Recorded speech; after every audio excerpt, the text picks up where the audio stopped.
Ini saya ingatkan karena juga kejaksaan termasuk lembaga yang harus koreksi diri juga. Di antara jaksa-jaksa di daerah-daerah saya dapat laporan, kita semua merasakan ada juga yang lakukan praktek-praktek yang mungkin tidak benar atau kurang benar. Jangan mencari-cari perkara, apalagi terhadap orang kecil. Ya, orang kecil, orang lemah itu hidupnya sudah sangat susah. Jangan diperberat oleh mencari-cari hal yang tidak perlu dicari.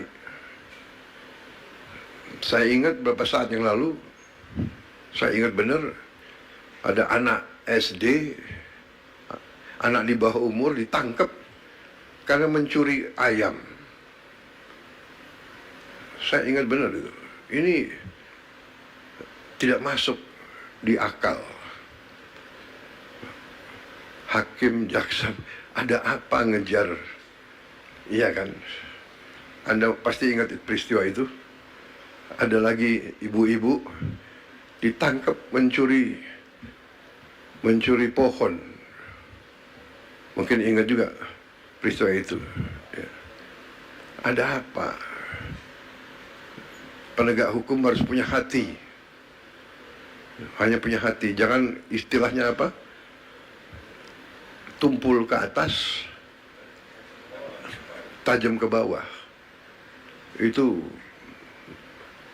zolim, itu angkara murka, jahat. Orang kecil, orang lemah harus dibela, harus dibantu. Kalau perlu si hakim, si jaksa atau si polisi pakai uangnya sendiri ganti ayamnya, anaknya dibantu. Anak itu saya ingat saya panggil tuh ke Hambalang, saya kasih beasiswa. Download Tribun X sekarang, menghadirkan lokal menjadi Indonesia.